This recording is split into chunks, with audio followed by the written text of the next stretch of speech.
আমার রবীন্দ্রনাথ। আমাদের প্রত্যেকের অন্তরে একজন রবীন্দ্রনাথ বসে আছেন।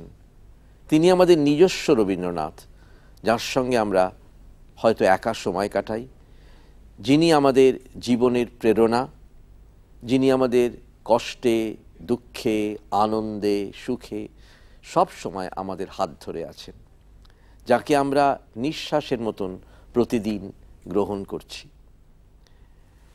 এই রবীন্দ্রনাথ কিন্তু এক একজনের এক এক রকম। এই রবীন্দ্রনাথ শুধু চিরদিনের নয়, তিনি অন্তহীন।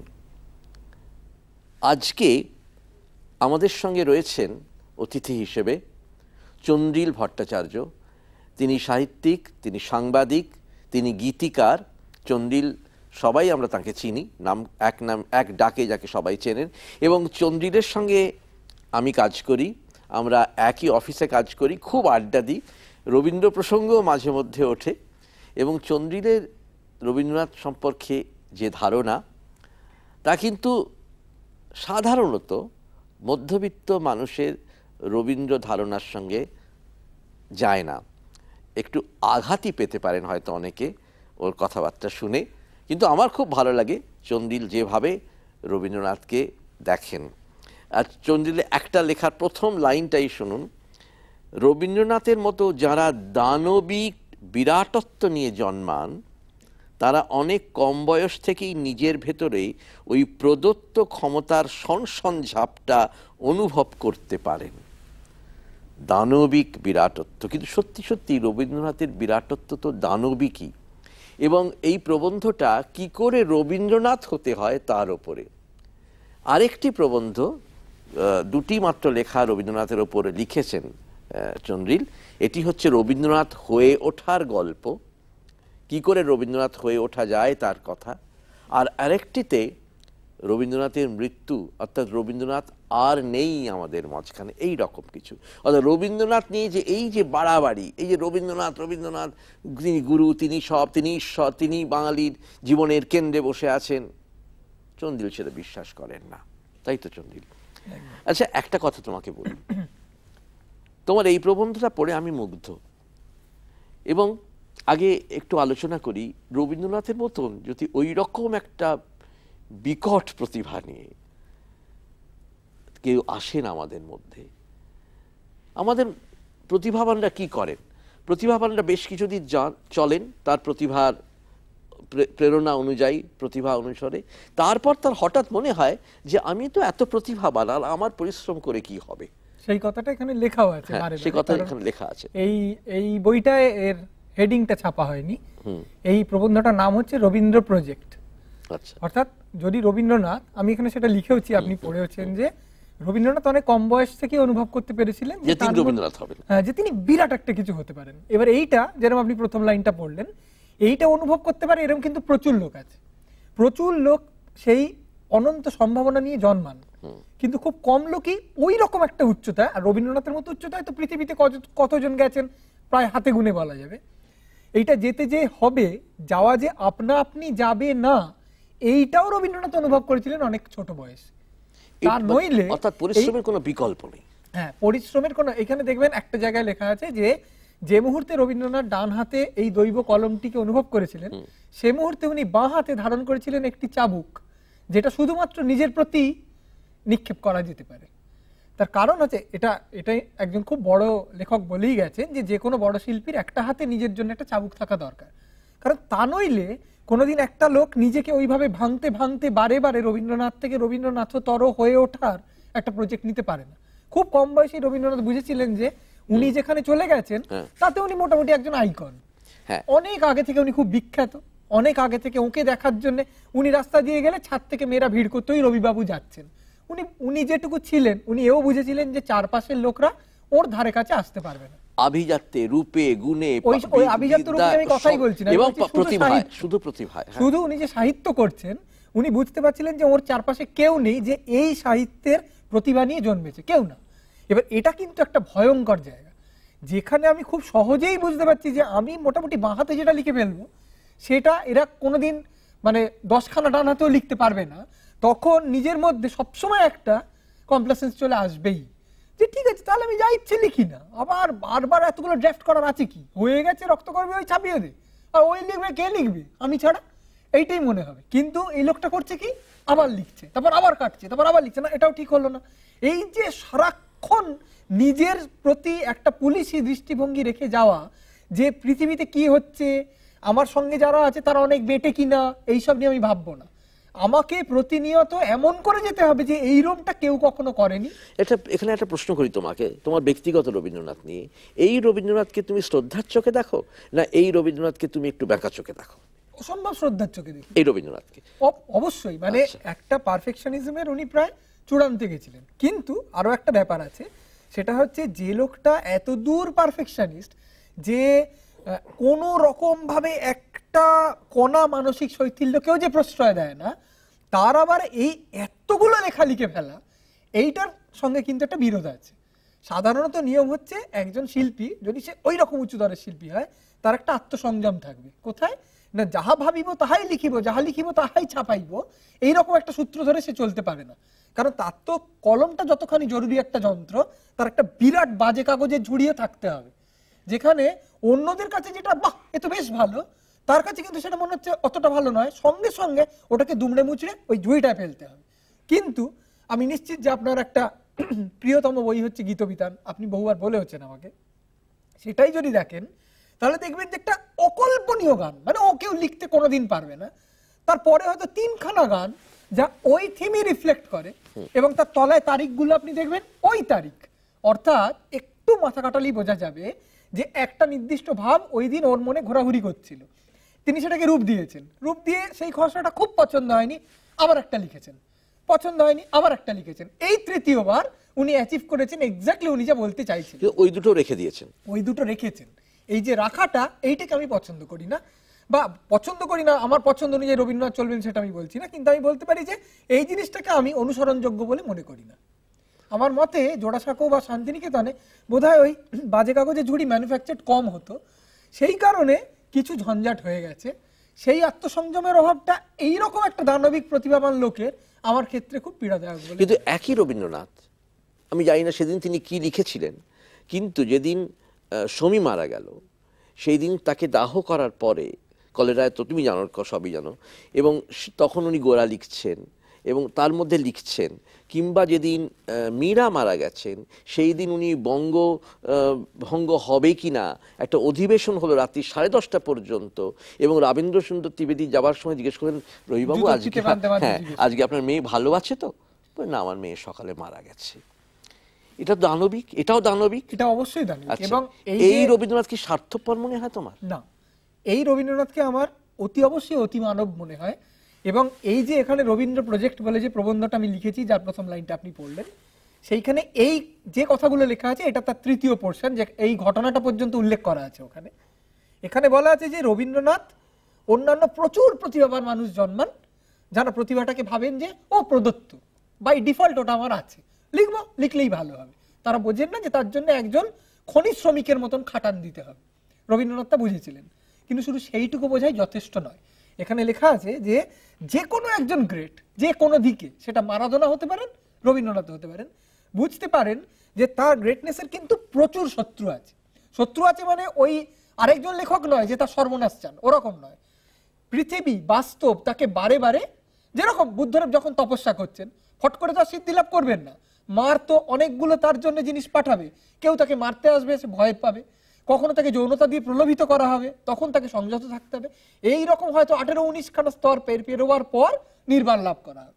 ঠিক সেইভাবে বাস্তব মানে এমন মার মারে, প্রত্যেকটা শিল্পীকেই মারে। সে রবীন্দ্রনাথ বড়লোক বলে যে সমস্ত মার থেকে খুব উদ্ধার পেয়েছিলেন তা তো নয়।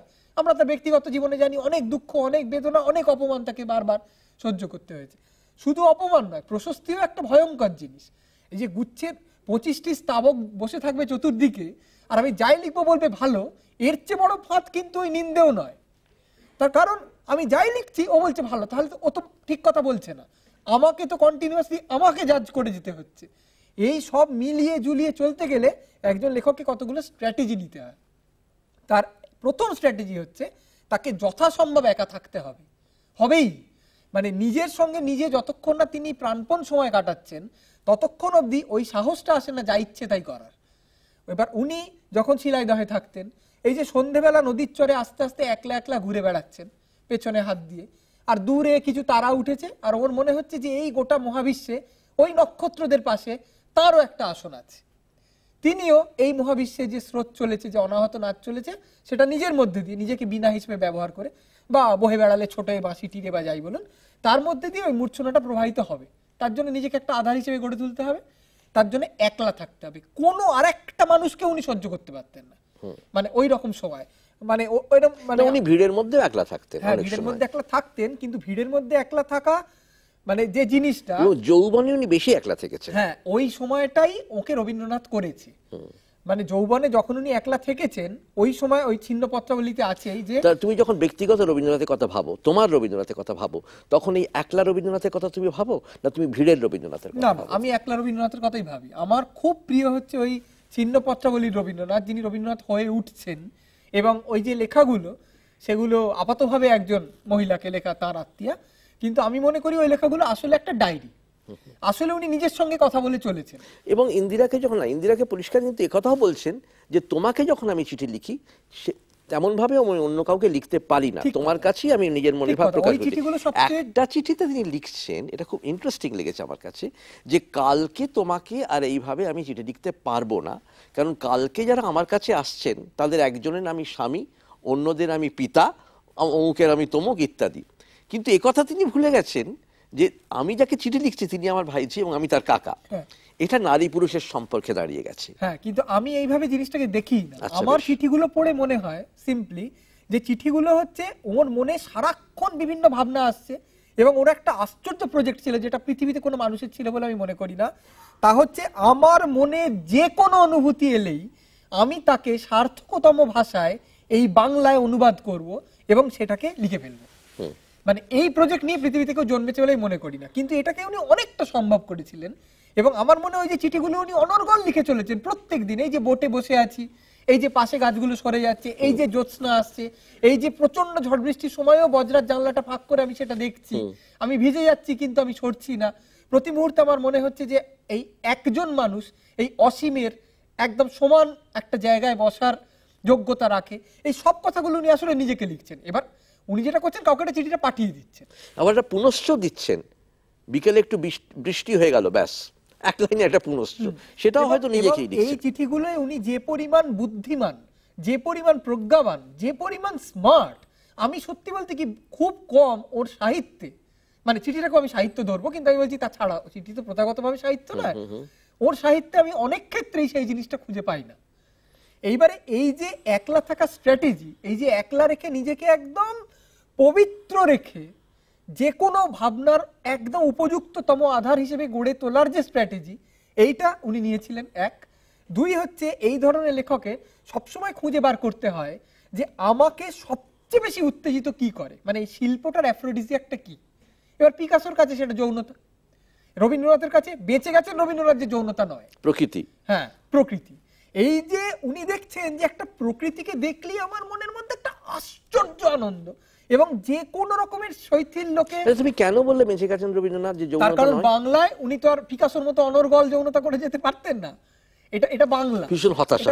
হ্যাঁ, ফলে যেটা হতো ওই টনিকটা না পেলে এই শিল্পীরা বাঁচতে পারে না। বহু শিল্পী আছে যে সে যেটা চায়, হয়তো কেউ হাসিস চায়, কিন্তু সে যে দেশে থাকে সেখানে হাসিস নিষিদ্ধ, হবে না। এবার পিকাসো হয়েছিলেন, উনি আজকে মারি থেরেস নিচ্ছেন, কালকে ডোরামার। এবার সেই জিনিসটা প্যারিসে ছিল বলে হয়েছে। পিকাসোকে আপনি বরানগরে ফেলে দিন, কোনোদিন উনি পিকাসো হতে পারবেন না। তার কারণ উনি 26-27 নাগাদ এতটা সেক্সুয়াল ফ্রাস্ট্রেশনে ভুগবেন যে আর ছবি কালো ক্যানভাসের বেশি আর রাখতে পারবেন, তখন উনি হয়তো কাফকা হয়ে যাবেন। না, কাফকা হলে কিছু কম তা নয়, কিন্তু কাফকা হতাশা থেকে হয়েছেন। তুমি একটা হতাশার কথা বলেছো এখানে, যে রবীন্দ্রনাথের মধ্যে এই হতাশাটা ছিল না। কাফকা, দেখুন এই প্রসঙ্গটা আমি অন্যদিকে যাব না, কিন্তু কাফকা কিন্তু আমিও যাব না, কিছু কম পাননি, প্রচুর করেছেন। হ্যাঁ, করেছেন, কিন্তু ওর একটা রকম ছিল, একটা মেলানকলি রকম, যে আমি কোনো মতেই যেন কিছু পাচ্ছি না, সে কাফকা প্রসঙ্গে কথা হলে অন্যভাবে হবে, কিন্তু কাফকা অনেকটা শহীদ শহীদ প্লে করেছেন। আচ্ছা, আমরা ওই প্রসঙ্গে আসবো এবং তার আগে আরেকটা প্রশ্ন করব রবীন্দ্রনাথের একটা অন্য বিষয় নিয়ে।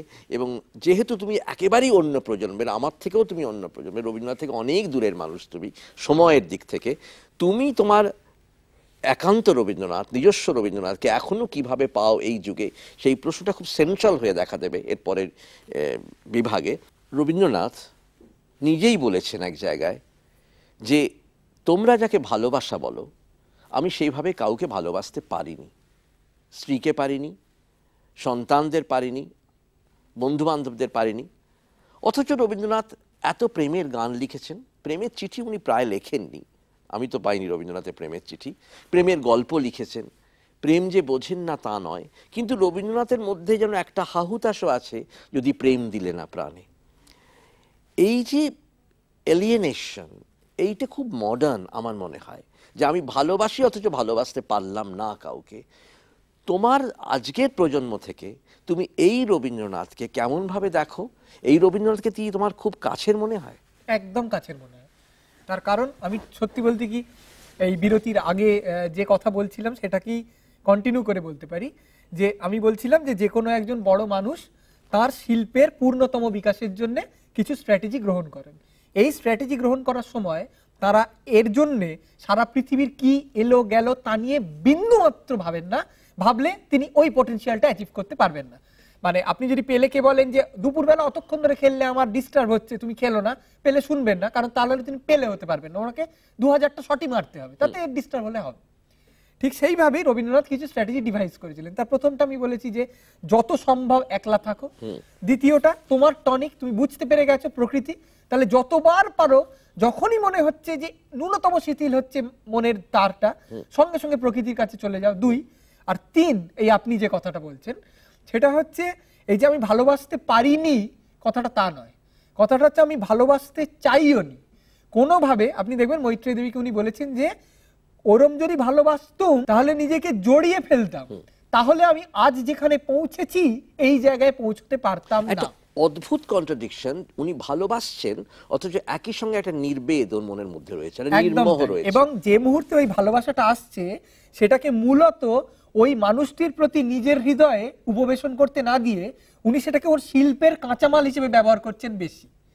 এইটা হচ্ছে অভাবনীয় গ্রেটনেস। মানে এই প্রবন্ধটা 3য় সেকশন এটা লেখা আছে যে আপাতভাবে এটা বিশ্বাসযোগ্যই নয়। এই আপনি যেটা বললেন, এবং সেই যুগে বিশেষ করে একজন বলতে পাচ্ছেন, এটা হয়তো এই যুগে কামু পড়ার পরে অনেকে বলবেন এই এলিয়েনেশন কথা। আমি সেদিক থেকে বলছি এই রবীন্দ্রনাথের তুমি আরো কাছাকাছি বোধ করো নাকি? একদমই তাই। এবং আমি বলছি যে এই প্রবন্ধে আমার রবীন্দ্রনাথের প্রতি বিস্ময়টা নিশ্চয়ই প্রকাশিত হয়েছে। আপনি পড়েছেন যে একটা লোক এই যে এই জিনিসটাকে পুরোটা একটা ম্যানেজমেন্ট হিসেবে দেখেছে। এগুলোকে তো আমরা একটু খারাপ ভাবি, প্রতিভাবানরা হবে হচ্ছে বেহিসেবি এবং নিজের প্রতিভা সম্পর্কেও যেন অসচেতন, তা তো নয়, একেবারে উল্টোটা। উনি প্রতিভাটার প্রতি পূর্ণ সচেতন হয়ে বুঝেছেন যে এটাকে যদি আমি কন্টিনিউয়াসলি গাইড না করে করে যাই তাহলে আমার তরি সেই গন্তব্যে আর ভিড়বে না। ফলে উনি স্ট্র্যাটেজিগুলো নিয়েছেন এবং এই স্ট্র্যাটেজিটা কি অবিশ্বাস্য, যে আমি করব প্রেমেরই বেসাতি। মানে রবীন্দ্রনাথের অধিকাংশ লেখার মধ্যে যে সেন্সিটিভিটি, আমি এখানে লিখেছি যে একটি গাছ থেকে যদি একটি পাতা খসে পড়ে তাও যেন তার হৃদয়ের ত্বকে দাগ রেখে যায়। সারা চৈতন্য বহিয়া জল পড়িত পাতা নড়িতে লাগিল, এইরকম।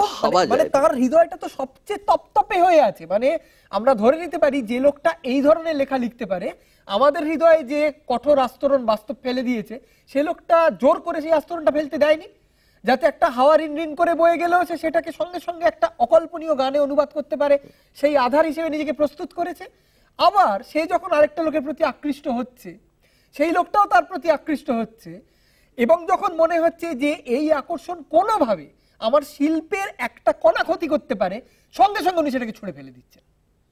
এবং ছুঁড়ে ফেলে দিয়ে তার জন্য যদি কোনো বেদনা বোধ হয় এবং তার জন্য যদি কোনো প্রেমের হাহুতাশ বোধ হয়, সেটাকে মুহূর্ত মধ্যে জ্বালানিতে ফেলে দিচ্ছেন, যে জ্বালানি থেকে উৎপন্ন হবে ওর পরবর্তী গানটা বা পরবর্তী কবিতা। এইখানে আমার একটা ইন্টারেস্টিং কথা মনে পড়ছে যে এই রবীন্দ্রনাথকে ভয় পেয়েছিলেন বিবেকানন্দ এবং নিবেদিতাকে বলেছিলেন তুমি ওর কাছে যেও না, কারণ উনি শৃঙ্গার রসে ভাসিয়েছেন বঙ্গদেশকে, তাই তো?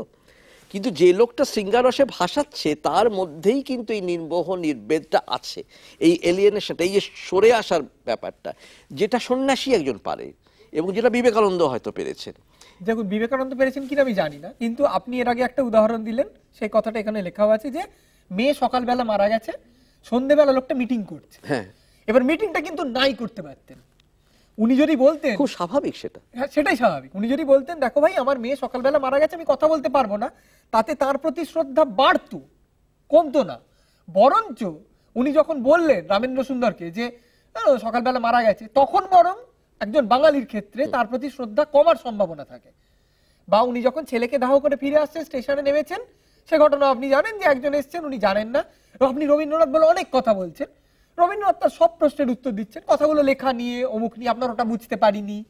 তারপর একজন তাড়াতাড়ি সরিয়ে নিয়ে উনি ছেলেকে দাহ করে আসছেন, ও আচ্ছা আচ্ছা দুঃখিত। উনি যদি বলতেন যে ভাই এখন আমার সঙ্গে কথা বলবেন না, আমার ছেলেকে দাহ, সে তক্ষুনি হ্যাঁ হ্যাঁ বলে চলে যেত। এবং সেটাই ছিল স্বাভাবিক, শুধু নয়, তাতে লোকটার ইমেজটা আরো বর্ধিত হতো যে সত্যিই তো অত বড় একজন মানুষ, পিতা হিসেবে তার সন্তান শোক, আমি কি করে কথা বলতে গেলাম। সেইখানে লোকটা কিন্তু একটা দিনের জন্যও, একটা মুহূর্তের জন্যও নিজের কাছ থেকে ছুটি নিচ্ছে না। গোটা রবীন্দ্রনাথ হওয়ার যে স্কুল, তাতে একদিনও ছুটি নেই, আমার ছেলে মারা গেলেও ছুটি নেই। আবার উনি স্কুল পালিয়েছেন একই সঙ্গে। হ্যাঁ, সে স্কুল তো পালিয়েছেন, প্রাতিষ্ঠানিক স্কুল, কিন্তু এই যে নিজেকে উনি যে একটা চাবুক নিয়ে বসে বলছেন যে তুমি অনবরত ও প্রতি মুহূর্তে নিরবচ্ছিন্নভাবে রবীন্দ্রনাথ হয়ে চলবে, এই স্কুলের একটা মুহূর্তও ছুটি নেই। আরে একটা, আমরা তো একটা ফোড়া হলেই বলি আজকে লিখবো না, মানে আমরা যেন আমার প্রজেক্টটা থেকে পালাতে পারলে বাঁচি, আর যেটুকু করেছি তার জন্য কেন এখনই আমাকে নোবেল দেওয়া হচ্ছে না, তাই নিয়ে আমরা প্রচন্ড উত্তেজিত।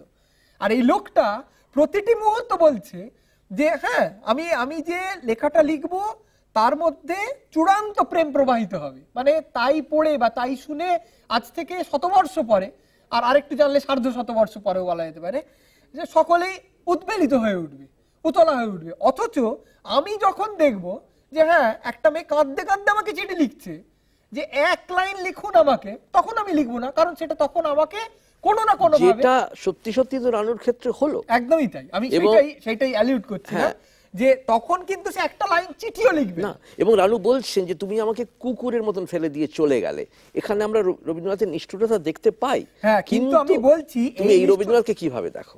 আমার দুর্দান্ত লাগে, আমি অ্যাডমায়ার করি, আমি পাবলো পিকাসোকেও অ্যাডমায়ার করি। এবং পিকাসোকে যদি দেখেন, রবীন্দ্রনাথ তো সরাসরি খুব কুব্যবহারযুক্ত মানুষ ছিলেন না, অত্যন্ত একজন পরিশীলিত মানুষ ছিলেন। পিকাসো তো যাচ্ছে তাই ব্যবহার করেছেন, মানে আমি এই যে কথাগুলো বলছি রবীন্দ্রনাথ সম্পর্কে, সেগুলো তবু একটু পড়ে বলতে হয়। আর পিকাসোর জীবন জানলে দেখা যায় যে উনি যে কোনো প্রেমিকাকে, মানে এই মুহূর্তে মিলিত হয়ে তার পর মুহূর্তে কদর্য ব্যবহার একেবারে ছুঁড়ে ফেলে দিয়েছেন, এবং পুরো জিনিসটাকে পুরোটা ক্যানভাসের দিকে ছুঁড়েছেন, মানে গোটা জীবনটা নিয়ে শুধু ওই ক্যানভাসটাই আমার জীবন হবে, তার জন্য আমি একজন মানুষকে তাপসের মতো ব্যবহার করব। এবার রবীন্দ্রনাথ হয়তো তা ভাবতেন না, কিন্তু দরকার হলে তাও করতেন। এবার সেই যে জিনিসটা আমি বলছি, রবীন্দ্রনাথ নিশ্চিতভাবে পৃথিবীর সবচেয়ে অনুভূতিপ্রবণ মানুষ, এবং নিশ্চিতভাবে উনি জানতেন যে এইটা ওই লোকটাকে কতটা কষ্ট দিচ্ছে, কিন্তু সেটা যদি ওর একটা অক্ষরও বেঁকিয়ে দেয়, একটা কমাকেও চ্যুত করে, তাহলে ওই কষ্ট উনি দেবেন। এবং আমি মনে করি এই রকম একটা ইনক্রেডিবল স্ট্র্যাটেজি নিয়ে একটা লোক 1861-তে জন্মে সারা জীবনটা পরিচালিত করেছে, এবং বিরাট করে বলেনি, কারণ সে জানতো যে সে সন্ত হচ্ছে, এবং সন্ত হতে গেলে বাঙালি সমাজ এটাকে গ্রহণ করতে পারবে না, বলেছে, একদম বলেনি তা নয়। আপনি রামকিঙ্কর বেইজের কতগুলো ইন্টারভিউয়ের সংকলন আছে, সেইখানে বলছেন, রামকিঙ্কর বলছেন যে একদিন রামকিঙ্কর বসে স্কেচ করছেন আর রবীন্দ্রনাথ লিখছেন, অনেক যেরকম লিখেই চলেছেন, লিখতে লিখতে হঠাৎ রবীন্দ্রনাথ রামকিঙ্করের দিকে তাকালেন এবং বললেন, যখন কোনো সম্পর্ক, আমি অ্যাডভারবাটিম বলতে পারছি না কিন্তু প্যারাফ্রেজ করছি, মোরালে সেটাই, যখন কোনো সম্পর্ক করবি একেবারে ছিবড়ে করে নিবি, নিয়ে ফেলে দিবি, বলে আবার লিখতে শুরু করলেন। এবার এই কথাটা কিন্তু উনি রামকিঙ্করকেই শুধু বলছেন, তার কারণ উনি জানেন, এক, রামকিঙ্কর বাইরে বললে কেউ বিশ্বাস করবে না, রবীন্দ্রনাথ এই কথাটা বলেছেন, এবং দুই, এই কথাটা যদি কেউ বুঝতে পারে তাহলে রামকিঙ্কর বুঝতে পারবে। রবীন্দ্রনাথের চারপাশে থাকা 25টি ধুতি পরা স্তাবক কিন্তু এই কথাটা বুঝতেই পারবে না, তাদের কাছে এই কথাটা জল্লাদের কথা। যখন কোনো সম্পর্ক করবি ছিবড়ে করে নিবি, ছিবড়ে করা অর্থে উনি শুধু শরীর ছিবড়ে করার কথা বলছেন না, শরীর মন সম্পর্কটা যতগুলো নুয়ান্সেস তুলে নিবি, নিয়ে ফেলে দিবি, মানে লোকটাকে ফেলে দিবি কিন্তু শিল্পটাকে সমৃদ্ধ করবি। এবার এই কথাটা উনি রামকিঙ্কর বেইজকেই শুধু বলতে পারেন, আর কাউকে পারেন না। তার মানে ইন্ধন হিসেবে ব্যবহার করো, একদম জ্বালানি হিসেবে, পুরো পুরো পৃথিবীটাকে কাঁচামাল হিসেবে ব্যবহার করো, কারণ তুমি শুধুমাত্র শিল্প করবে আর কিছুই নয়। এবার যদি হ্যাঁ তার জন্য প্রেমের, আমাদের ভিক্টোরিয়া কম্পেকে তো লিখেছেন যে আমি মনে করি আমি জীবনে অন্তত একটা সত্যিকারের প্রেম ডিজার্ভ করতাম। অফকোর্স করতে, সেটাও কিন্তু সেটা চাহিদাও ছিল কিন্তু, এবং বারবার বলছেন আমি আদরের উপবাসে কষ্ট পেয়েছি, কিন্তু আদর যে বই আছে আদরের উপবাস, কিন্তু আদর যে পাননি তা তো নয়, আদর পেয়েছেন।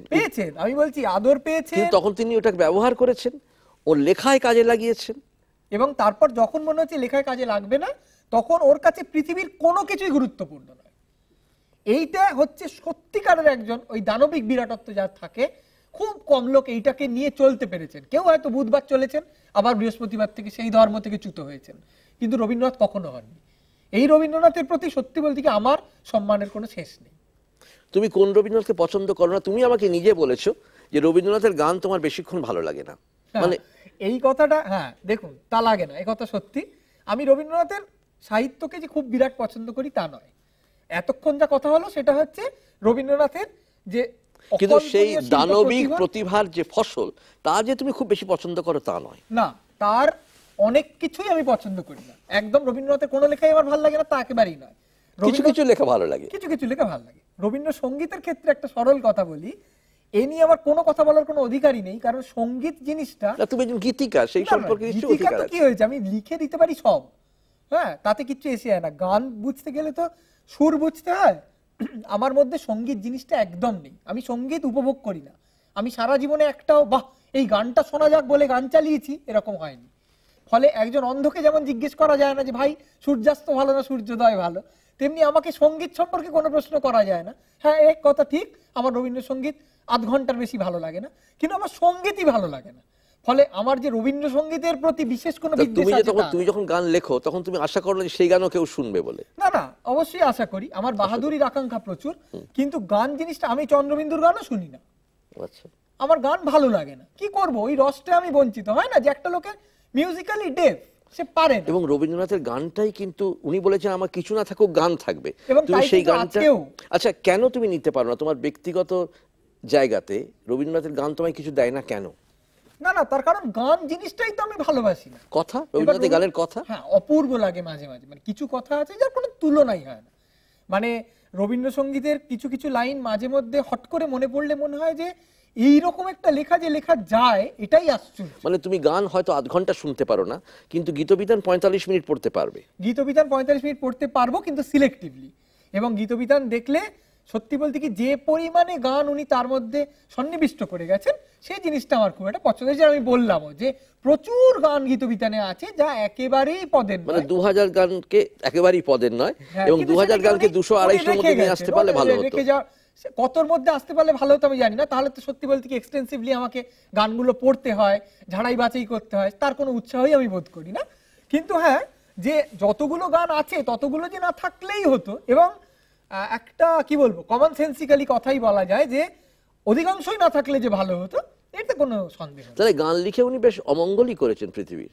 না না, অন্ত বাঙালির অমঙ্গল করতে যাবেন কেন? দেখুন এত বড় একটা প্রতিভা, he wasted himself by writing those songs. না না না, তার কারণ হচ্ছে এও উনি রামকিঙ্করকে বলেছেন যে আমি যে লিখি সেটার কারণ হচ্ছে আমি পাগল, ওটা আমার নেশা, আমি না লিখে পারবো না। এবার অধিকাংশ লোকই যখন এই কথাটা বলে তখন তারা মিথ্যে কথা বলে। যখন আপনি কাউকে জিজ্ঞেস করবেন তুমি লেখো কেন, সে বলবে না লিখে পারি না। এটা অনেকটাই আদিক্ষেতা অনেকের ক্ষেত্রেই, আসলে লিখতে পারে বলে লেখে, না লিখে পারে না বলে লেখে না। কিন্তু রবীন্দ্রনাথের ক্ষেত্রে তাই ছিল, তা নইলে একটা লোক এই কোয়ান্টিটি অফ লেখা প্রডিউস করতে পারে না। হ্যাঁ তৎসত্ত্বেও এবার এইটা তো মানলে চলবে না যে রবীন্দ্রনাথ বলে তোমার 7 খুন মাপ কিছু নয়, পীর নও, তুমি সাহিত্যিক। সেক্ষেত্রে তোমাকে তো এই সংযমটা বুঝতেই হবে যে ভাই এই লেখাটা ভালো হয়নি, এই লেখাটা দেবো না, এই লেখাটা ভালো হয়েছে, এই লেখাটা দেবো। সেখানে কোনো এডিটিং ছিল না, রবীন্দ্রনাথের ক্ষেত্রে ছিল না, সেলফ এডিটিংও ছিল না। কিছু নিশ্চয়ই ছিল, কিন্তু যতটা থাকা উচিত ছিল বলে মনে করি তা একেবারেই ছিল না। সেটা আমি মানলাম। হ্যাঁ সেই ক্ষেত্রে ওই যে ইনক্রেডিবল, মানে ওই রকম প্রলিফিক একটা লোক, উনি বলতেন কি যে গান বা কবিতা আমার যখন আসে তখন একসঙ্গে অনেক চলে আসে, মানে পাই পাই করে উনি লিখেই যাচ্ছেন। মানে হয়তো 3 দিনে উনি অনেকগুলো লেখা লিখে ফেললেন, যা হয়তো মোরাললেস একটা কি দুটো থিমকে রিফ্লেক্ট করলো, কিন্তু কিছু কবিতা হলো, কিছু গান হলো, কিছু হয়তো প্রবন্ধের আকারে মানে প্রকাশিত হলো। এবার এই সব কিছু ঠিক আছে, এই যে এইভাবে যদি তোমার আসে তুমি তোমার মধ্যে থেকে সেটা বেরিয়ে এলো, তুমি একটা অকল্পনীয় প্রতিভা, তোমার কাগজ আছে কলম আছে, তুমি লিখলে, এতে কোথাও কোনো সন্দেহ নেই। এবং এইটা একটা লোকের নিজস্ব বিবেচনা যে সে 52টা কবিতা ছাপাবে নাকি সবচেয়ে ভালো 26টা ছাপাবে আর বাকিগুলো ফেলে দেবে। দুরকম শিল্পী পৃথিবীতে আমরা দেখেছি। এই স্ট্র্যাটেজিটা রবীন্দ্রনাথের ছিল না, এতগুলো ছিল কিন্তু ওটা ছিল না। স্ট্র্যাটেজি খুব ভালোই ছিল। স্ট্র্যাটেজিটা ছিল এই যে আমি যদি ধরা যাক 20টা ভালো লেখা লিখেছি আর 20টা নট সো ভালো লেখা লিখেছি, এইবারে একটা শিল্পীর যেমন আমি নিজেকে যেরকম শিল্পী বলে মনে করি, আমি 20টা ভালো লেখা ছাপাবো, বাকি 20টা ফেলে দেবো। রবীন্দ্রনাথ কি ঠিক করলেন যে 40টা ছাপিয়ে দাও, ভালো 20টা তো চলে গেল না, ভালো 20টা তো থাকলো এবং মার্কড তো হবে ভালো 20টাই, আর বাকি 20টা আমাকে একটা ওজন দেবে। ফলে একই সঙ্গে কোয়ালিটি ও কোয়ান্টিটি নিয়ে আমি একটা পসরা সাজাবো যেটা আমাকে আরো উঁচুতে ঠেলে দেবে। এই স্ট্র্যাটেজিটা কিন্তু অবহেলা করা স্ট্র্যাটেজি নয়। তাহলে এটা তুমি স্ট্র্যাটেজি হিসেবে দেখছো এবং এটা মনে করছো যে এটাও ঠিক, ওর পক্ষে ঠিক, কারণ উনি যেই সময় জন্মেছিলেন। না না না না, ওর পক্ষে ঠিক। এটা আচ্ছা, অন্য একটা প্রশ্ন যাচ্ছে এখন, হ্যাঁ, সেটা হচ্ছে যে তুমি বললে রবীন্দ্রনাথ একটা দানবিক প্রতিভা নিয়ে জন্মেছিলেন এবং তুমি একটা ব্যক্তিগত জায়গা থেকেও এই রবীন্দ্রনাথকে তুমি অত্যন্ত শ্রদ্ধা করো, পছন্দ করো, ভালোবাসো, যাই হোক। রবীন্দ্রনাথের সাধনাটাকে, রবীন্দ্রনাথের প্রজেক্টটাকে, রবীন্দ্রনাথের পরিকল্পনা এবং নিজেকে বয়ে নিয়ে যাওয়াকে প্রচুর করো, কিন্তু তার ফলে যেটা দাঁড়ালো এই এত লেখা, তার মধ্যে অনেক খারাপ লেখা, এমন গান যা তুমি যার থেকে তুমি কিছু পাও না। তোমার আজকের যুগে তুমি ব্যক্তিগতভাবে রবীন্দ্রনাথের কাছে কি পাও? আমি প্রথমত পাই হচ্ছে রবীন্দ্রনাথের চিঠিপত্র, যেটা আমার সবচেয়ে প্রিয়। তাও তার মধ্যে শুধু ছিন্ন পত্রাবলীটুকুই, সেটা আমি বারে বারে পড়ি। তার মধ্যে আমি পাই হচ্ছে একটা অসম্ভব দুর্দান্ত চিন্তার ক্ষমতা থাকা একটা মনের পরিচয়। 2, একটা সাংঘাতিক বুদ্ধির, একটা শানিত তরোয়ালের মতো বুদ্ধির পরিচয়। 3, জীবনকে দেখে সেটাকে একদম পরতে পরতে বিশ্লেষণ করে সেটাকে দুর্দান্ততম বাংলা ভাষায় লিখে যাওয়ার একটা কাজ। এবং 4, চারপাশের এই একটা নিতান্ত অশালীন যে জমানা চলেছে এবং শিল্প বলে যে একটা উৎকট কলরল চলেছে, তার থেকে বেরিয়ে এসে সবসময় একটা অত্যন্ত শুদ্ধ সূচি তারে বাঁধা একটা শিল্পের কাছে আশ্রয় নেবার সুযোগ। এই কথা হচ্ছে তোমার নিজস্ব রবীন্দ্রনাথ। হ্যাঁ, এইখান থেকে তুমি হয়তো আজও প্রেরণা পাও। হয়তো কেন, আজও পাই, সবসময় পাবো। দেখুন, চিঠিপত্রে উনি যখন নিজেকে খুলেছেন তখন একটা ঝকঝকে ইন্টেলিজেন্ট রবীন্দ্রনাথকে আপনি পাবেন।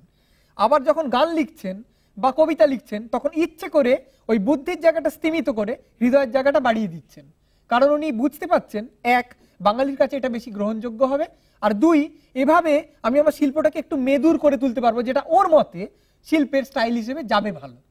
কিন্তু ওই যে ঝকঝকে বুদ্ধিটা, ওইটা আমি চিঠিপত্রে পাই।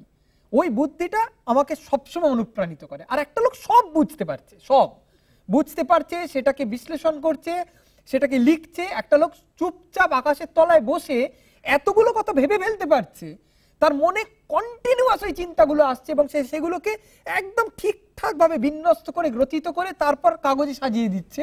এই জিনিসটা থেকে সবসময় আমি অনুপ্রাণিত। একার রবীন্দ্রনাথ, তোমার নিজস্ব রবীন্দ্রনাথ, তোমার অন্তরের রবীন্দ্রনাথ। তুমি তো তোমার নিজস্ব জীবন যুদ্ধে আছো, প্রতি মুহূর্তেই জীবনের লড়াই চলছে। সেই লড়াইয়ে সুখে হোক, দুঃখে হোক, প্রতিদিনের জীবনে হোক, প্রাত্যহিক জীবনে হোক, জীবন বোধের লড়াইয়ে হোক, মূল্যবোধের লড়াইয়ে হোক, রবীন্দ্রনাথ কোনোভাবে তোমাকে উদ্ধার করেছেন?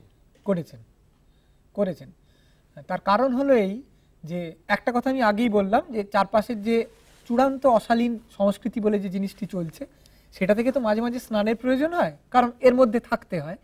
সেইটা চট করে রবীন্দ্রনাথে গেলেই একটা স্নান হয়ে যায়। তার কারণ হচ্ছে উনি যেটা বললাম যে যেটা করছেন সেটা অনেক উঁচু তারে বাঁধা, এবং শিল্প যে উঁচু তারে বাঁধা থাকতেই হবে এই প্রত্যয় যাদের আছে তাদের একবার করে রবীন্দ্রনাথকে ছুঁয়ে আসার এই ক্ষেত্রে প্রয়োজন আছে। সেটা একটা উদ্ধার করেন উনি প্রায়ই আর কি। কিন্তু তার চেয়ে বড় কথা আপনি যেটা বলতে চাইছেন বলে আমার মনে হয় যে একেবারে ব্যক্তিগত সংকট, মানে ধরা যাক একজনকে ভালোবাসলুম, সে বাসলো না, তার জন্য যে বেদনা, বা চতুর্দিকে তো আমাদের সর্বক্ষণ অনেক অপমানের মধ্যে দিয়ে চলতে হয়, তার জন্য যে ক্লিন্নতা, এইগুলো থেকে রবীন্দ্রনাথ উদ্ধার করেছেন। কোনো একটা বিচ্ছেদ, যে বিচ্ছেদ শুধু ভালোবাসার মানে প্রেমের বিচ্ছেদ নয়, ব্যক্তিগত বিচ্ছেদ তো অনেক লেভেলেই ঘটে, মৃত্যুর মধ্যে দিয়েও ঘটে, সেই অসহায় কোনো বিপন্নতার মুহূর্তে। হ্যাঁ, এটা আমি মনে করি যে কোনো রকম বেদনা আপাতভাবে মনে হচ্ছে অসহনীয় এবং আমাকে এমন ভাবে পেড়ে ফেলবে যে আমি আর পারবো না থাকতে, তখন সবসময় রবীন্দ্রনাথ একটা অবলম্বন। কারণ রবীন্দ্রনাথ তার অনেক কথাবার্তার মধ্যে একটা কথা বারে বারে বলে গেছেন যে দুঃখকে সহন করো, এবং সহন করার উনি আমার মতে কিছু কাঠকুটো বাড়িয়েও দিয়েছেন ডুবন্ত মানুষের দিকে। তার কিছু কিছু আমার কাছে একদম পরিষ্কার, আর কিছু কিছু অতটা পরিষ্কার নয়। কিন্তু এইটা ওর লেখা পড়লেই দেখা যায় যে একজনের ব্যক্তিগত বেদনাকে জীবনের সবচেয়ে বড় জিনিস বলে মনে করার কোনো প্রয়োজন নেই। সেটা একদম আপাতভাবে তো বোঝাই যায়, সকলেই বলে যে স্বামী মারা যাওয়ার পর উনি যা বলেছিলেন যে কেন সবই তো ঠিকই আছে, মানে সেরকমই জ্যোৎস্না প্রবাহিত হচ্ছে, যে কথাটাকে প্রায় বলবো যে চমৎকার সার্থকভাবেই ব্যঙ্গ করে মণিভূষণ ভট্টাচার্যের অসামান্য কবিতা আছে এবং অন্যান্য কিছুও লেখা আছে, যে অমুক একটা দিনমজুরের ছেলে যখন নর্দমায় পড়ে মরে গেল, সে কিন্তু বলতে পারলো না, বলে ওই কোটেশনটাই দেওয়া আছে। অর্থাৎ ওই রকম ভাবে ভাবছো বাবা, বায়বীয় ভাবনা লিখেছো ভালো কথা, কিন্তু এটা সাধারণ মানুষকে স্পর্শ করে না, হয়তো করে না অনেক ক্ষেত্রে, কিন্তু আবার অনেক ক্ষেত্রে একটা বেদনা যেটাকে আমার ওই মুহূর্তে চরমতম সত্য বলে মনে হচ্ছে এবং মনে হচ্ছে এর জন্য জীবন দিয়ে দেওয়া যায়, আর তো এর বাইরে কিছু নেই, তখন রবীন্দ্রনাথ বারে বারে একটা বৃহত্তর জীবন যে বয়ে চলেছে, একটা অনেক বড় নকশি কাঁথা যে আছে, যার একটা মাত্র নকশাকে তুমি এই মুহূর্তে সর্বস্ব বলে ভাবছো, কিন্তু একটু বাইরে থেকে দেখো, একটু উঁচু থেকে দেখো, তাহলে কিন্তু দেখবে যে একটা বড় ডিজাইন চলছে এবং এটাকেই একমাত্র সত্য বলে মনে করার কোনো কারণ নেই। সেই বিহঙ্গ দৃষ্টি, সেই দূরত্বটাও প্রয়োজন, এই কথাটা রবীন্দ্রনাথ বারে বারে বলেন এবং এইটা কিন্তু রবীন্দ্রনাথের লেখায় প্রায় সবসময়, হ্যাঁ একথা ঠিক যে আমি রবীন্দ্রনাথের লেখা পড়ে সঙ্গে সঙ্গে যাক বাবা বাঁচলুম, এই তো রবীন্দ্রনাথ বলেছেন, এইভাবে লাফিয়ে উঠি না, কিন্তু একটা যে হেল্পিং হ্যান্ড উনি বাড়িয়ে দেয়নি এতে কোনো সন্দেহই নেই। মানে কোন রকম বিরাট ক্রাইসিসে পড়লে একবার রবীন্দ্রনাথ পড়ে নিলে সেই ক্রাইসিসটাকে অত বড় মনে না হওয়ার একটা সম্ভাবনা সবসময় আছে বলে মনে করি। তোমার আর একটা লেখার প্রসঙ্গে আমি যাই, যে রবীন্দ্রনাথ তুমি বলেছ এবং তুমি বিশ্বাসও করো যে এই যে রবীন্দ্রনাথ নিয়ে এত কিছু হচ্ছে, উৎসব, প্রতিদিন রবীন্দ্র উৎসব চলছে, গান বাজনা, রবীন্দ্র পূজা যেটাকে বলা হয় বাঙালির, সেইটা কিন্তু রবীন্দ্রনাথকে বাঁচিয়ে রাখছে না। এবং রবীন্দ্রনাথ বোধহয় রবীন্দ্রনাথের মৃত্যু হয়েছে এইটে আমরা মেনে নিতে পারছি না বলেই বোধহয় রবীন্দ্রনাথকে, তাই তো? এটা একটা বালক ব্রহ্মচারী কেস হয়ে গেছে আর কি, বালক ব্রহ্মচারী কেস হয়ে গেছে, আর মৃতদেহটাকে অন্ত্যেষ্টির জন্য আমরা ছাড়ছি না, এই হয়েছে। এটা হচ্ছে এভারেজ বাঙালি এইভাবেই রবীন্দ্রনাথকে পেতে চান আর এভারেজ বাঙালির সঙ্গে রবীন্দ্রনাথের কোনো সম্পর্ক নেই। এভারেজ বাঙালির কিসের সঙ্গে সম্পর্ক আছে? গ্যাদগ্যাদে অশিক্ষিত নির্বোধ সিরিয়াল, যা সে রোজ সন্ধ্যে থেকে রাত্রির অবধি দেখে, সকাল থেকে সেই কথাই ভাবে। এভারেজ বাঙালি শুধু ওই সিরিয়ালগুলো খেয়ে বাঁচে। হ্যাঁ, সে একদম পড়ে না তা নয়, পড়ে কি পড়ে? পত্রিকা পড়ে। কি পত্রিকা? যার কাভার স্টোরি হচ্ছে স্তন, অথবা ভুঁড়ি কিভাবে কমাবেন, কিংবা ব্রণ খবরদার টিপবেন না, বা মোটা ছেলেকে কি করে সোফায় বসতে বারণ করবেন, সেটা সে পড়ে। আর কি পড়ে? SMS পড়ে, তাতে কিছু নোংরা জোক আসে, সেইগুলো সে পড়ে। আর কি পড়ে? ওই টিভির তলা দিয়ে দেখবেন সচ্ছর করে চলে যাচ্ছে, অমুক শেয়ারের দাম বাড়ছে, কিংবা তমুক রেল দুর্ঘটনায় 33 জন মৃত্যু। এর বাইরে কোনো পড়া বাঙালির নেই। এবার বাঙালি তার মানে যে জিনিসগুলো নিয়ে বেঁচে থাকে, তার সঙ্গে রাবীন্দ্রিক রুচি, রাবীন্দ্রিক বুদ্ধি, রাবীন্দ্রিক প্রজ্ঞা এর ন্যূনতম সম্পর্ক নেই, বরঞ্চ বলতে পারি যে তার বিপরীত মেরুতে তার অবস্থান করে। শুধু হঠাৎ বৈশাখ মাস পড়লো কি না পড়লো, তার মনে হয় ডেকোরেটরকে খবর দিতে হবে, মেরাপ বাঁধতে হবে, বুবুনকে রবীন্দ্রনাথের ওই কবিতাটা শেখাতে হবে। দেখুন, এগুলো বহুবার বলা হয়েছে, বলতে গেলে খুব রাগও হয় আর অনেক কথাও বলে ফেলি। সোজা কথা হচ্ছে, যতক্ষণ না ওরাল পরীক্ষা আসছে বা একটা আলমারি অনেকটা ফাঁকা দেখাচ্ছে, ততক্ষণ অব্দি রবীন্দ্র রচনাবলীর কোনো খোঁজ বাঙালির পড়ে না, বহুদিন হলো পড়ে না। আমি বলছি না এটা রিসেন্ট ফেনোমেনন, আমি মনে করি না কেউ। কিন্তু সঞ্চয় তো একটা বাড়িতে রাখে। বাড়িতে রাখবে না কেন? আগে তো বিয়েতে প্রেজেন্ট করতো।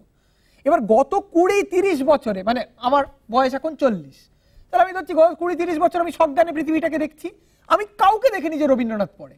মানে এরম কি হয় বলে আপনার মনে হয় যে মা খেতে ডাকছে, ওরে আয়, হ্যাঁ যাচ্ছি, আয় যাচ্ছি, কি রে কেন আসছিস না কেন, কি পড়ছিস? না মা আমি যোগাযোগ পড়ছি, আমি গোড়া পড়ছি। এরম কখনো ঘটে বাস্তবে? শুধুমাত্র ঘটতে পারে ন্যাকা প্যাতে টেলিফিল্মে। কিন্তু সত্যি সত্যি একজন লোক বসে গোড়া পড়ছে বলে সন্ধে পড়ে এলো, আলো জ্বালাতেও সে ভুলে গেল, এরকম হতে পারে? হতে পারে না। বহুদিন হলো এটা উঠে গেছে। হ্যাঁ, আপনি বলবেন একজনও কি রবীন্দ্রনাথ পড়ে না? নিশ্চয়ই পড়ে। একটা কোটারি তো সবচেয়ে তো কালিদাস পড়ে না এরম লোক? মানে নিশ্চয়ই এখন কিছু লোক কালিদাস পড়ে, কিছু লোক ভবভূতি পড়ে, কেন পড়বে না? কিন্তু আপনি কি বলতে পারেন যে বাঙালির ক্ষেত্রে ফ্রান্স কাফকা প্রাসঙ্গিক বা ফিওদর দস্তয়েভস্কি প্রাসঙ্গিক? রবীন্দ্রনাথ কি অতখানি অপ্রাসঙ্গিক? এতটাই অপ্রাসঙ্গিক। এতটাই, রবীন্দ্রনাথ কেউ পড়ে না। হ্যাঁ, রবীন্দ্রনাথ যেহেতু গান লিখে গেছেন এবং সুর অকল্পনীয় দিয়ে গেছেন বলে শুনেছি যারা সুর বোঝে তাদের কাছে, এবং যেহেতু সেই গানগুলো এখনো অনেকে গাইছেন, রবীন্দ্রনাথের ক্যাসেট বিক্রি হয়। কিন্তু ওই গানও কিরম জানেন তো, রিফ্লেক্স অ্যাকশনের মতো। আমি যদি এক্ষুনি একটা বল কুড়িয়ে ঢাকুন আপনার দিকে ছুড়ে দিই, আপনি লুপে নেবেন। বলটাকে ভালোবাসেন বলে নয়, এটা আপনার একটা রিফ্লেক্স অ্যাকশন। মানে রবীন্দ্রসঙ্গীত আমরা শুনি রিফ্লেক্স অ্যাকশনে, সব সময় নয় কিন্তু অধিকাংশ সময়। আমি বলছি যে ধরুন আমি প্রতিজ্ঞা করলাম আমি কিশোর কুমার শুনবো না, আমি কি সেই প্রতিজ্ঞা রাখতে পারবো? হতে পারে না। কারণ পুজোর সময় প্রতিটি প্যান্ডেল থেকে এবং রেডিওয়ে প্রত্যেকটি এফএম স্টেশন থেকে কিশোর কুমার বাজানো হবে। ফলে আমি চাই বা না চাই, আমার ইচ্ছা ব্যতি রেখে বা ইচ্ছা নিরপেক্ষভাবে কিশোর কুমার আমার মধ্যে প্রবিষ্ট হবেন। সেইভাবেই রবীন্দ্রসঙ্গীত আমাদের মধ্যে প্রবিষ্ট। কিন্তু আমি আমার একটা লেখা লিখেছি যে আপনি যে কোনো লোককে রবীন্দ্রসঙ্গীতে, যে কোনো একটা বিখ্যাত রবীন্দ্রসঙ্গীতে প্রথম 2 লাইন জিজ্ঞেস করুন, পারবে। তারপরের লাইন জিজ্ঞেস করুন আর পারবে না, হু হু গুনগুন গুনগুন করবে। কেন? গানটার প্রতি তার কোনো অনুরাগ নেই, ওটা সে শুনেছে washing powder washing powder washing powder, আর নির্মা। তার মানে এই না নির্মা আপনি ব্যবহার করেন, ওইটা যদি 100 বার হাতুড়ি মারা হয় তখন নির্মা কি না আপনি জানেন না। ওয়াশিং পাউডার বললে প্রতিবর্ত ক্রিয়া আপনি বলবেন নির্মা। রূপে তোমায় ভোলাবো না, কিন্তু রূপে তোমায় ভোলাবো না, ভালোবাসায় ভোলাবো, কি ব্যাপার বুঝলাম না তো। হাত দিয়ে দরজা খুলবে না গান দিয়ে খুলবে, ব্যাপারটা বুঝতে পারছি না। কেউ কিছুই বোঝে না। যখন রবীন্দ্রনাথের সমালোচনা হয়েছে দিনের পর দিন, তখন সমালোচনা, মানে সেই বাঙালি এখনো রয়ে গেছে, সেই বাঙালির চেয়ে অনেক খারাপ বাঙালি এখন রয়েছে। তখন তো তবু কিছু লোক ছিল যারা রবীন্দ্রনাথের লেখাকে বুঝতেও চেষ্টা করতো, বা রবীন্দ্রনাথের লেখাকে বলবো না, যারা মনে করতো শিল্পে সিরিয়াসনেস থাকে এবং সেই সিরিয়াসনেসের কাছে পৌঁছবার আমার একটা দায় আছে। এখন তো ব্যাপারটা অন্য। তাহলে কি বলবো 150 বছর পরে কে তুমি পড়েছো বলছি আমার কবিতাখানি? না, তা নয়, একজন মৃত রবীন্দ্রনাথকে আমরা পুজো করছি। হ্যাঁ, এবং সেটা পুজো করছি আমাদের দায়, কারণ আমরা চাই না তিনি মারা যান, একদম। কারণ আমাদের বাঁচতে হবে তাকে ঘিরে। হ্যাঁ, আমাদের একজন আইকন প্রয়োজন, আমাদের একজন অতিমানব প্রয়োজন, একটা উৎসব প্রয়োজন, একটা উৎসব প্রয়োজন। সবচেয়ে বড় কথা আমাদের একজন, এই যে বাঙালি তার তো কিচ্ছু নেই আর, এখন তো সৌরভ রিটায়ার করে গেছে, তা থাকবেটা কি? একটা আইকন তো চাই যার কাছে। বাঙালি জাতটা কিন্তু খুব দীনতাকামী জাত। মানে একটা কারোর আলখাল্লা ধোয়া জল খেলুম, চরণামৃত খেলুম, একটু সাষ্টাঙ্গে প্রণাম করলুম, খুব ভালো লাগে। একটা কোথাও থানে গিয়ে না মাথা ঠুকতে খুব ভালোবাসে। কেউ তো দাঁড়িয়ে বলে না আমিও লিখি, রবীন্দ্রনাথও লেখে, রবীন্দ্রনাথ আমার একজন কলিগ, ওকে অনেক সাকসেসফুল, দেখি না আমি কি করতে পারি, কেউ বলে না। এটা ধরেই নেওয়া হয়েছে যে একটা রবীন্দ্র আনুগত্য, একটা হাতজোড়পনা থাকতেই হবে। কেন ধরে নেওয়া হয়েছে? তার কারণ হচ্ছে বাঙালি প্রণাম করতে ভীষণ ভালোবাসে, সোজা হয়ে দাঁড়াতে বাসে না। সেই জন্য আমাদের একজন আইকন চাই। আর করবোটাই বাকি, একটাই তো লোক নোবেল প্রাইজ পেয়েছে রে বাবা, প্রথম নন ইউরোপিয়ান নোবেল প্রাইজ পেল। ওই রকম একটা জাইগান্টিক প্রতিভা, এত লিখে গেছে, ইউনিভার্সিটি স্থাপন করেছে, হ্যান করেছে, তো কাকে পুজো করবে? একেই পুজো করছে। কিন্তু তার মানে কি রবীন্দ্রনাথ পড়বে? ও বাবা, তার জন্য তো পরিশ্রম দরকার। রবীন্দ্রনাথ বুঝবে? ও বাবা, তার জন্য তো মাথা কাটানো দরকার। আমাকে ঝিলিক তার মাকে খুঁজে পেলো কিনা বুঝতে তো মাথা কাটাতে হবে না। কিন্তু আমি যদি একটা গানে পড়ি যে অশ্রু নদীর সুদূর পারে ঘাট দেখা যায় তোমার দ্বারে, অশ্রু নদী, তার ঘাট, দ্বার, কে তুমি, কিছুই বুঝতে পারছি না।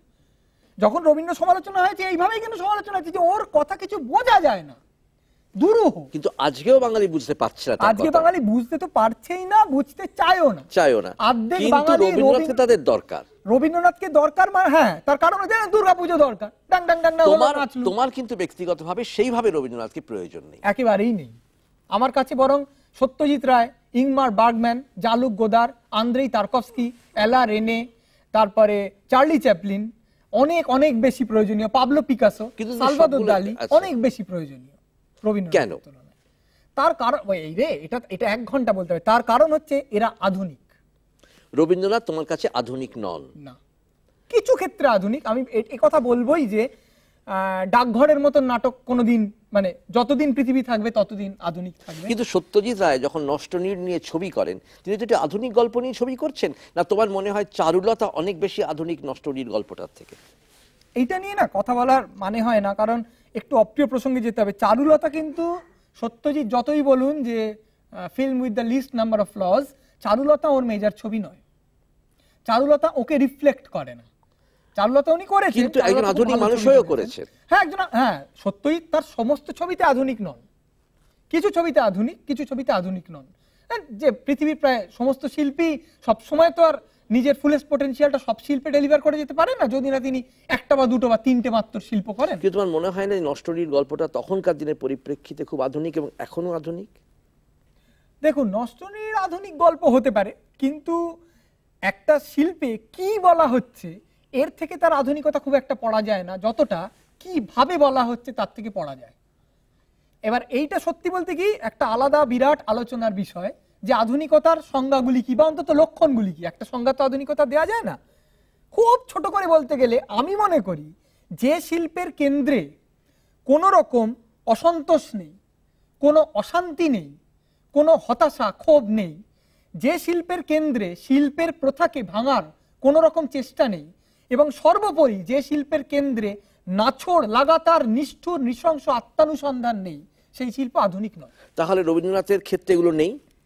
আছে, আছে, আছে, কম, খুব কম জায়গায় আছে। অন্তত আমি আধুনিক শিল্পের সন্ধানে গিয়ে রবীন্দ্রনাথের কাছে বিরাট কিছু। তাহলে তোমার ব্যক্তিগত রবীন্দ্রনাথ সেই রবীন্দ্রনাথ যাকে তোমার আধুনিকতা রিজেক্ট করবে? হ্যাঁ, পুরোপুরি রিজেক্ট করবে কিনা জানি না, কিন্তু হ্যাঁ অধিকাংশ ক্ষেত্রে রিজেক্ট করবে। তাই তো?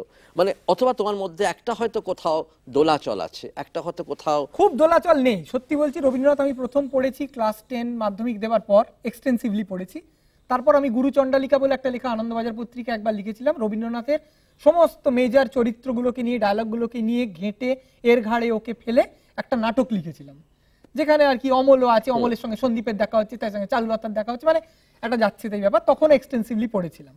ফলে এই দুটো বয়সের এক্সটেন্সিভ পড়া থেকে আমি বলতে পারি, এমন নয় যে আমি প্রতিনিয়তই রবীন্দ্রনাথকে বারে বারে আবিষ্কার করে চলেছি এবং আজ 40-এ বলছি কিন্তু 60-এ গিয়ে জানি না কি হবে। কিন্তু আমার ধারণা যে আধুনিক শিল্পের সন্ধানে রবীন্দ্রনাথকে আমার খুব একটা প্রয়োজন নেই। তোমার রবীন্দ্রনাথকে কি অ্যাটল প্রয়োজন আছে? অ্যাটল প্রয়োজন আছে। এই যে বললাম যে বিরাট কোনো বেদনা হলে মাঝে মাঝে উদ্ধারের জন্য আমি তার কাছে যাই। সাংঘাতিক পরিশীলিত বুদ্ধিমান একটা লোকের সংস্পর্শে এলে মনের যে স্নান হয়, তার জন্য আমি মাঝে মাঝে তার কাছে যাই। রক্তকরবী ও ডাকঘর আমি মাঝে মাঝেই পড়বো, আর কিছু কিছু গান অতি অবশ্যই শুনবো গানের কথার জন্য। রবীন্দ্রনাথ এই যে আধুনিক হতে পারলেন না, মানে আমি বলছি হয়তো তিনি 2011-এ আধুনিক নন, কিন্তু 1941-এ কি তিনি আধুনিক ছিলেন বলে তোমার মনে হয়? হ্যাঁ, ও বাবা, সেও ঝঞ্ঝাট আছে, কারণ ঝঞ্ঝাট, কারণ 1920s থেকে কিন্তু। আচ্ছা, একটা খুব সহজ কথা বলি, রবীন্দ্রনাথ যখন জন্মাচ্ছেন তার আগে বোদলেয়ার লিখে ফেলছেন।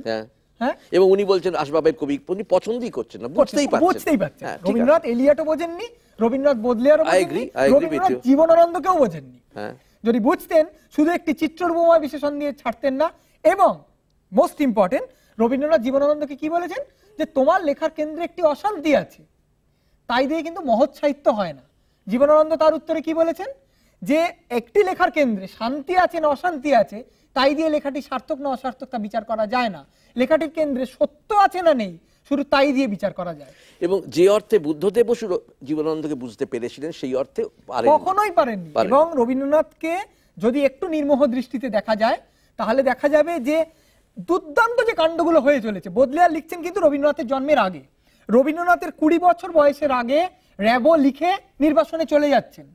তারপর রবীন্দ্রনাথ যখন আস্তে আস্তে একটু বড় হয়ে উঠছেন, মালার মেয়ে লিখে ফেলছেন লেখাগুলো। যিনি শুধু কবিতা লেখেন না, লেখার সঙ্গে ওই যে পাতায় ছাপা হচ্ছে তার হোয়াইট স্পেসকেও কবিতার অংশ হিসেবে মনে করছেন এবং এক্সপেরিমেন্টেশন করছেন যে কি করে সেটাকে ইউজ করা যায়। আর রবীন্দ্রনাথ যখন মোটামুটি 60 থেকে 70 এরকম অ্যাপ্রোচ করছেন, ততদিনে সুরিয়ালিজম আসছে, পারসিস্টেন্স অফ মেমোরি আঁকা হয়ে যাচ্ছে, কিউবিজম আবিষ্কৃত হয়ে যাচ্ছে। এই যে এক্সপ্লোসিভ শিল্পগুলো চলছে, এগুলোর পাশাপাশি যদি রবীন্দ্রনাথকে রাখেন, রবীন্দ্রনাথকে কোনোভাবেই আধুনিক বলা যাবে না। আধুনিক বলা যাবে না। আর এক অর্থে হয়তো তুমি যেভাবে বলছো যে উনি হয়তো রাইনে মানিয়া রিলকে নামই শোনেননি বা হেলদারির কবিতা পড়েননি, কিন্তু তাতে কিছু এসে যায় না, এটাও কিন্তু ঠিক কথা। হ্যাঁ, আমি একটা কথা বলবো, রিলকে নাম উনি শুনেছেন কিনা কিচ্ছু এসে যায় না। এমনকি আমি এই যে কথাগুলো বললাম, যে উনি যখন বেঁচে আছেন, উনি যখন প্রবল প্রতাপে মধ্য গগনে, উনি তো 60 বছর বয়স অব্দি নিজেই বলেছেন যৌবন উপভোগ করছি। ওর যৌবন তো আর আমাদের মতন 30-এ শেষ হতে পারে না, ওর যৌবন 60 অব্দি চলেছে। তাতে ওর জানা উচিত ছিল, এরকম আমি বলছি না, হয়তো উনি কিছুই জানলেন না।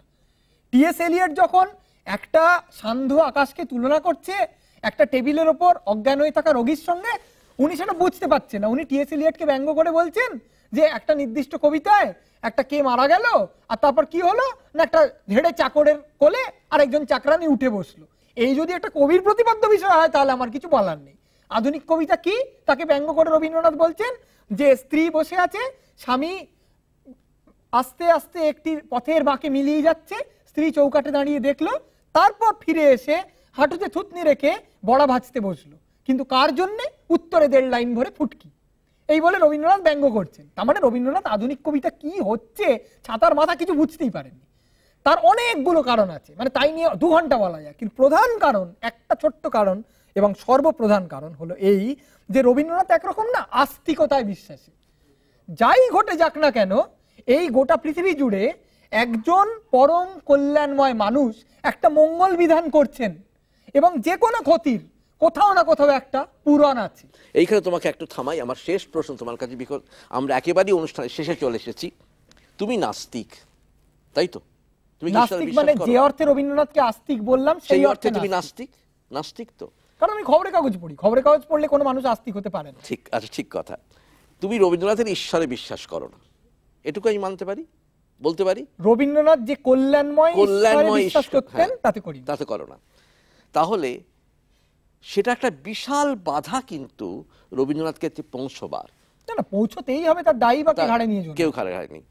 তুমি এক কথায় বলো, এই যে তুমি রবীন্দ্রনাথের কাছে পৌঁছতে পারছো না, তোমার কি কোনো চেষ্টা করারও ইচ্ছে আছে? না, তাও নেই। চেষ্টা করেছি এবং এই মুহূর্তে আর উৎসাহ বোধ করি না। তাহলে কি বলবো, যেটুকু চেষ্টা করেছি, আমি যে রবীন্দ্রনাথের কবিতা পড়িনি তা তো নয়, নিশ্চয়ই পড়েছো। রবীন্দ্রনাথের কবিতা যেটুকু পড়েছি আর কবিতা পড়ার ইচ্ছে হয়নি। রবীন্দ্রনাথের উপন্যাস যা পড়েছি, একবার করে পড়েছি কি 2 বার করে পড়েছি, আর পড়বো না, কোনো ইচ্ছে বোধ করি না। উনি তো একজন সাহিত্যিক, রবীন্দ্রনাথের কাছে আমায় পৌঁছতেই হবে, এই জোয়ালটা কাঁধে নিয়ে আমি জন্মাই। রবীন্দ্র সাহিত্য তোমার কাছে ফুরিয়ে গেছে?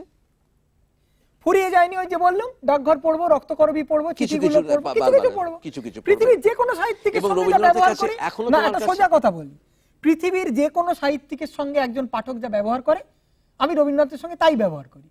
আমি মনে করি, আমার মতে রবীন্দ্রনাথের কিছু লেখা ভালো, কিছু লেখা বাজে, এবং কিছু লেখা মোটামুটি। আমি ভালো লেখাগুলো পড়বো, বাকিগুলো পড়বো না। তাই তো নেরুদার সঙ্গে করি, তাই তো কাফকার সঙ্গে করি। হঠাৎ রবীন্দ্রনাথ কেন, কি এমন এলেন যে বাঙালি বলে জন্মেছি বলে তার ক্ষেত্রে আমায় বারে বারে নিজেকে রবীন্দ্রনাথে ভালো লাগিয়ে নিতেই হবে? তাহলেই তো সেই রবীন্দ্রনাথকে ভগবান হিসেবে পুজো করা শুরু হয়ে যায়। তাহলে এটাও ঠিক কথা যে রবীন্দ্রনাথ কোনোভাবে তোমার জীবনের কেন্দ্রে বসে নেই। না না, কেন্দ্রে একেবারেই নেই। এবং রবীন্দ্রনাথের কাছে যে তোমাকে প্রত্যহ যে তুমি তাকে মনে করছো, তাও কিন্তু এমন না। কিন্তু পরিধিতে একটা সিট আছে, একটা সিট আছে, সেই সিটটা তুমি তাকে দিয়েছো। অবশ্যই দিয়েছি। আমরা এইখানেই আজকের আলোচনা শেষ করছি।